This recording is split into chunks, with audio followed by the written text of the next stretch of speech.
नमस्कार दोस्तों, मैं सचिन त्यागी और एक बार फिर आपका मेरे YouTube चैनल में बहुत बहुत स्वागत है। और आज फिर हम एक नए टॉपिक पे वीडियो के साथ उपस्थित हुए हैं आपके सामने। और आज का जो हमारा टॉपिक है वो है वार्ट्स या मस्से, जिसको हम लोग बोलते हैं, जो हमारी स्किन पे हो जाते हैं इधर उधर।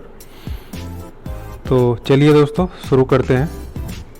वार्ट्स यानी कि मस्से एक्चुअली क्या होते हैं, हमारी जो स्किन पे कहीं कहीं एक छोटी सी ओवर ग्रोथ, हम उसको बोलते हैं मेडिकल लैंग्वेज में, तो कहीं पे छोटी छोटी ओवर ग्रोथ हो जाती हैं, उनको हम वार्ट्स या मस्से कहते हैं।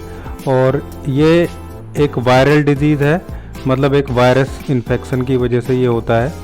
ह्यूमन पेपिलोमा वायरस जो है, उस वायरस की वजह से ये डिजीज़ होती है। अब वायरस है तो इसका मतलब सीधा सा है, अगर मैं इसके कारण पे बात करूं तो वायरस है तो कहीं ना कहीं से लगेगा ही आपको, ह्यूमन पेपिलोमा वायरस। तो वायरस कहाँ से लगेगा आपको? वायरस आपको लगेगा उन लोगों से जिनको ये पहले से हो रखे हैं, जिनको ये पहले से बीमारी है।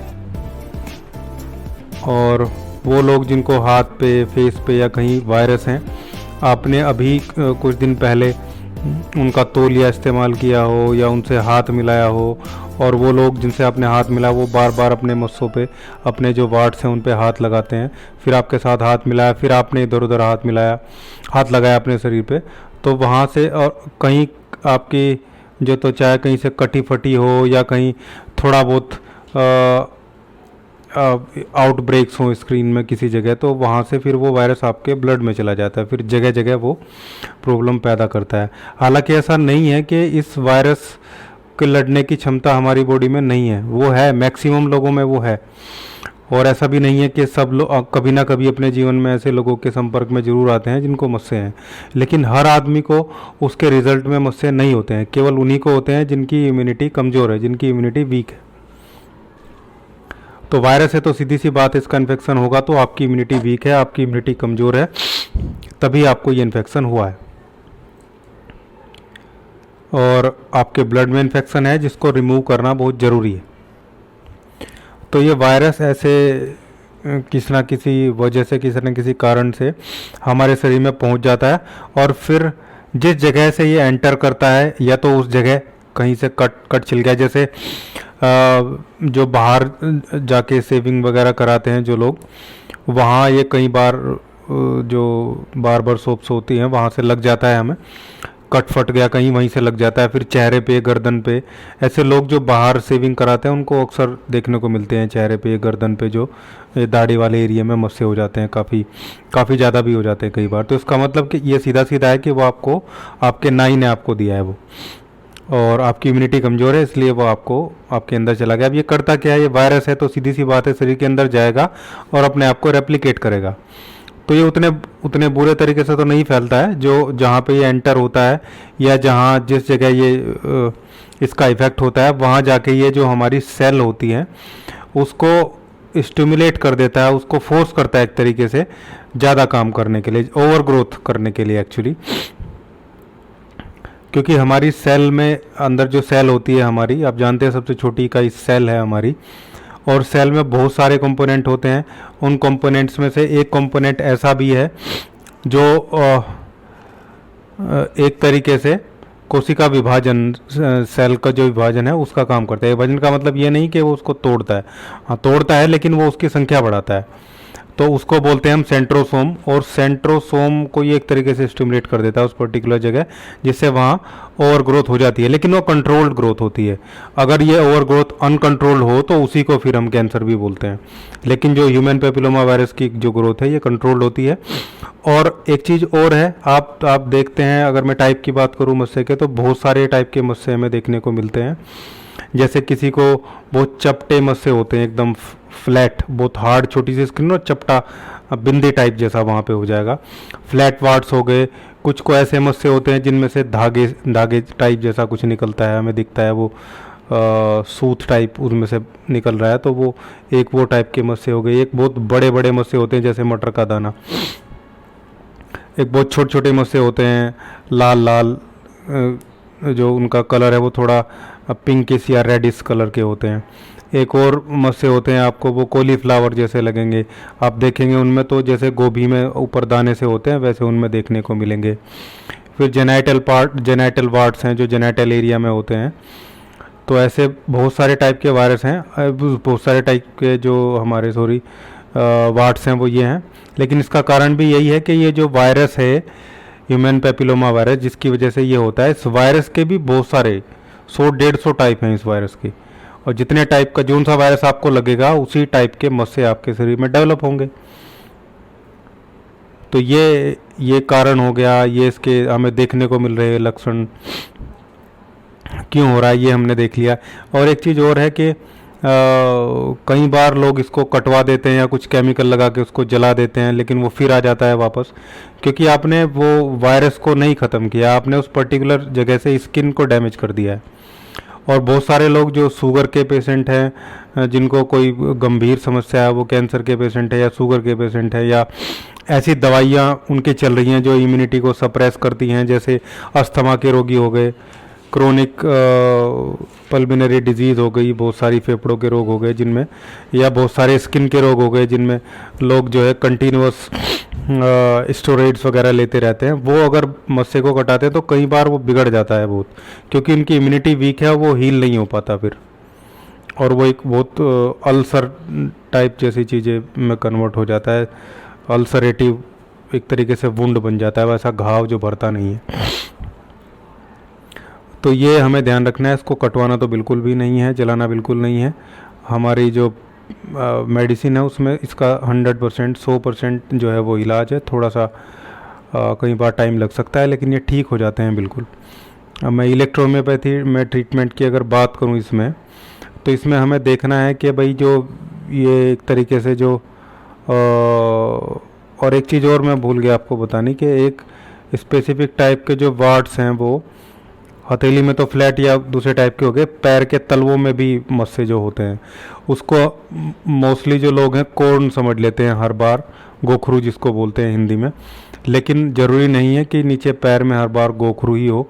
आपको ध्यान रखना है अगर नीचे बहुत हार्ड कोर्न टाइप आपको दिख रहा है लेकिन उसमें ब्लैक हेड है, उसमें आपको एक दाना टाइप, एक छेद टाइप दिखता है जो काले रंग का है, तो ध्यान रखो वो कोर नहीं है, वो मस्सा ही है, वो वार्ड्स ही है, ह्यूमन पेपिलोमा वायरस की वजह से हुआ है। और ऐसा बहुत बार होता है कि कोई ऐसा आदमी जिसको बहुत सारे मस्से हों, उसके पैर में हाथ में मस्से हों और वो आपके बाथरूम में नहा ले आके, और फिर आप भी उसी बाथरूम में चले जाएँ और आप नंगे पैर गए हैं, या फिर ऐसे किसी के घर आप गए जिनको वार्ड्स हैं और उनके बाथरूम, उनके तौलिए का आपने यूज़ कर लिया, नंगे पैर चले गए, तो वो आपके पैर हाथ हथेली में भी लग सकता है। तो बचाव में फिर यही है, अगर बचाव की बात करें तो कि आपको साफ़ सफाई का ध्यान रखना है। अजनबी लोगों से हाथ, वैसे तो हाथ किसी से भी नहीं मिलाना चाहिए, ये हमारी संस्कृति का भी हिस्सा नहीं है, और अभी आपने कोरोना में भी ये सिद्ध हो गया कि हाथ मिलाने और टच वाली जो कंडीशन होती है, गले मिलना, हाथ मिलना, इन वाली कंडीशन से जो संक्रामक रोग हैं वो फैलते हैं। तो हाथ जोड़ के नमस्ते करना ये सबसे अच्छा अभिवादन भी है और हमें संक्रामक रोगों से भी बचाता है हमेशा। तो ये चीज़ हमें ध्यान रखनी है बचाव के लिए। दूसरी, अब इलाज की तरफ बात करें, इलेक्ट्रोहोम्योपैथी ट्रीटमेंट, तो ये स्किन की सुपरफिशियल लेयर जो सबसे ऊपर वाली लेयर होती है उसमें ये जनरेट होता है, तो वहाँ की मेडिसिन हमें लेनी है। S5 मोस्टली हमेशा S5 ही वहाँ पे काम करती है, तो आप वहाँ पे S5 लेंगे, क्योंकि वायरस है, ये विषाणु जनित रोग है, तो वर्वन वहाँ पे लेंगे S5 वर्वन। और बहुत हार्ड ग्रोथ अगर आपको लग रही है, जैसे मैंने पैर में बताया, पैर में जो है बहुत हार्ड ग्रोथ हो जाती है इसमें, तो आप C4 भी ले सकते हैं। और बहुत सॉफ्ट है, वो सॉफ्ट टाइप का है, तो आप C3 ले सकते हैं इसके साथ। तो S5 और C3 या C4 में से एक वो आपको देखना है, और वर्वन आपको लेना है वायरल इन्फेक्शन के लिए, क्योंकि वायरल तो यह ही। इसके अलावा जो वैन-1 है वो मेडिसिन बहुत अच्छा काम करती है, क्योंकि वैन-1 में हमने देखा है थूजा एक प्लांट होता है, और थूजा होम्योपैथी में भी जो है मस्सों के लिए यूज़ होता है बहुत बड़े लेवल पे। इसके साथ आपको L1 लेना है, और ये सारी मेडिसिन आपको बहुत लाइटर डाइल्यूशन में चलानी है। 200 डाइल्यूशन में तो सजेस्ट करूँगा, 200 डाइल्यूशन में आप इनको बनाएं, और 10-10 बूंद दिन में 3 बार ये आपको देना है रोगी को। किसी भी टाइप के मस्से हों उसमें ये आराम करेगा। एक्सटर्नली आप इसमें C3 या C4 जैसा आपको लगे उसमें से RE के साथ मिला के आप एक्सटर्नली इसको लगा सकते हैं।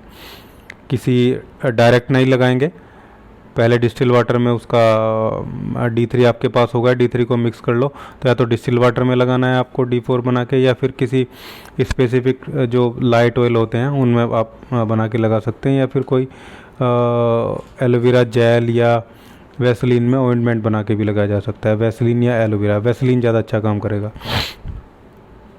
ये इसका इलेक्ट्रो होम्योपैथी ट्रीटमेंट था। अब मैं होम्योपैथी जो व्यूवर्स हैं उनके लिए होम्योपैथी ट्रीटमेंट बताता हूँ। तो होम्योपैथी एक्चुअली जो, अगर मैं बात करूँ होम्योपैथी में सबसे फेमस जो ट्रीटमेंट है, 5 सबसे फेमस ट्रीटमेंट में से एक ट्रीटमेंट है जो मस्सों का ट्रीटमेंट है, और इसके लिए बहुत ये रिनोन्ड पैथी है होम्योपैथी। और मोस्टली लोग जिनको मस्से होते हैं वो 100 में से 70 लोग पहले होम्योपैथी की तरफ जाते हैं, बाद में उसको जलाने काटने या एलोपैथी की तरफ जाते हैं, मतलब पहले इसी की तरफ आया जाता है। तो यहाँ पे आपको अलग अलग टाइप के मस्से हैं, अलग अलग पार्ट पे मस्से हैं, उसके लिए अलग अलग मेडिसिन आप ले सकते हैं। लेकिन एक मेडिसिन है जो आपको सबको देना है, वो है थूजा। थूजा की 200 या फिर 1 m पोटेंसी आपको लेनी है। अगर आप 200 ले रहे हैं तो उसको दिन भर 2 बार लेना है, अगर आप 1 m ले रहे हैं, 1000 ले रहे हैं, तो उसको दिन में 1 बार लेना है आपको। ऐसा आप 10 से 15 दिन थूजा के साथ करेंगे, इससे आपको फ़र्क महसूस हो जाएगा, लगभग ठीक ही हो जाएंगे।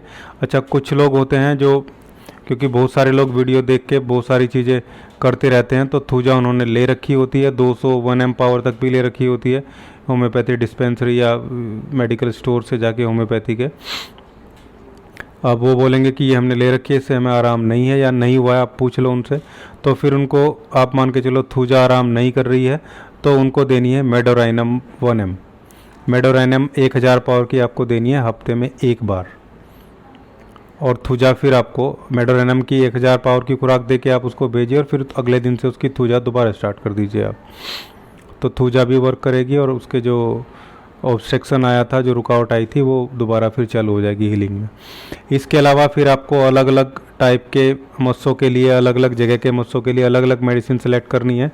जैसे अगर हथेली में और उंगलियों में मस्से हैं जो हार्ड हैं थोड़े, तो उनके लिए आपको डलकामारा और कॉस्टिकम 2 मेडिसिन यूज़ करनी है। और अगर आपके मस्से जो हैं वो, आप उनसे उंगली लगाएं कई बार, या तेज़ से खुजली हुई आपको, आपने वहाँ पे उंगली से रगड़ दिया तेज़ से, तो उनमें से अगर आसानी से खून निकल जाता है, तो नाइट्रिक एसिड 30 आपको लेना है थूजा के साथ में, थूजा चलनी है। और दाढ़ी में अगर मस्से हैं आपके, तो थूजा के साथ ही आपको लाइकोपोडियम 200 सुबह और शाम लेना है। और अगर वो आसानी से कट फट जाते हैं, उनमें से खून निकलता है, तो नाइट्रिक एसिड भी उसके साथ चलाना होता है। इसके बाद जो पैर में मैंने आपको बताया कोर्न टाइप होते हैं, लेकिन कोर्न नहीं होते, उनमें ब्लैक हेड होता है, बहुत हार्ड होते हैं वो। और जो कोई जिसके पैर में होते हैं, वो जब चलता है तो उसके पैर में वो चुभते भी हैं, कांटे की तरह लगते हैं। तो वहाँ आपको एंटीमक्रूड एक मेडिसिन है, कोर्न पे भी यही काम करती है, गोखरू जो होते हैं, और इस टाइप के मस्सों पे भी यही काम करते हैं। थूजा के साथ ही इसको चलाना है। अगर वो बहुत ज़्यादा हार्ड हैं, जैसे सींग की तरह कई बार कई मस्से हो जाते हैं, तो वहाँ कोस्टिकम और ये एंटीमक्रूड और थूजा, ये 3 मेडिसिन आप चलाएंगे। कोस्टिकम और एंटीमक्रूड को 30 पोटेंसी में एक साथ भी चलाया जा सकता है। 200 में दे रहे हैं तो अलग अलग देंगे, 30 में दे रहे हैं तो मिला के भी दिया जा सकता है। ऐसे ही आपको मस्से की पहचान करनी है, वो किस टाइप का है। सॉफ्ट है तो थूजा ही बहुत है उसके लिए, वो हार्ड है तो कोस्टिकम है, बहुत ज़्यादा हार्ड है तो भी कोस्टिकम है, तो पैरों के तलवे में है तो एंटीमक्रूड है, और जल्दी से खून निकलता है तो नाइट्रिक एसिड है। दाढ़ी में आदमी के हो रहे हैं मस्से तो आपका लाइकोपोडियम है। जेनाइटल वार्ड्स है तो वहाँ भी आपको देखना है वो किस टाइप के, हालांकि मैक्सिमम जेनाइटल वार्ड्स पे थूजा काम करता है, और मेडोराइनम भी जेनाइटल वार्ड्स पे बहुत अच्छा काम करता है। अगर जो मस्से हैं, हालांकि मस्सों में दर्द खुजली नहीं होता है, लेकिन अगर वो गुच्छों में निकल जाएं बहुत सारे, तो उनमें कई बार खुजली हो सकती है। तो सल्फ़र 30 सुबह सुबह आप 2 बूंद जीभ पे वो भी ले सकते हैं इन सभी दवाइयों के साथ में। इसके अलावा एक्सटर्नल जो एप्लीकेशन है वो भी इसमें की जाती है। थूजा के साथ वो करते हैं। थूजा का जो मदर टिंचर होता है उसको हम इन मस्सों पे लगा सकते हैं। किसी भी टाइप के मस्सों पे, कॉर्न हो भी हो वहाँ भी लगा सकते हैं। और चाहे पैर में मस्से हों या किसी भी टाइप के फ्लैट वार्ड्स भी हों, चाहे या आपके कॉलीफ्लावर वाले जो वार्ड्स हैं जो मैंने बताया गोभी की तरह होते हैं, उन पे भी आपको थूजा लगाना है। और थूजा धीरे धीरे उस जगह से वायरस को ख़त्म कर देता है और उनकी जो ओवर ग्रोथ हो रही है उसको रोक देता है। तो ये ट्रीटमेंट मैंने बताया आपको आज मस्सों के बारे में, वार्ड्स के बारे में। वीडियो आपको कैसा लगा ये कमेंट बॉक्स में लिखिएगा। और अभी तक आपने चैनल को सब्सक्राइब नहीं किया है तो प्लीज़ सब्सक्राइब कीजिएगा। धन्यवाद।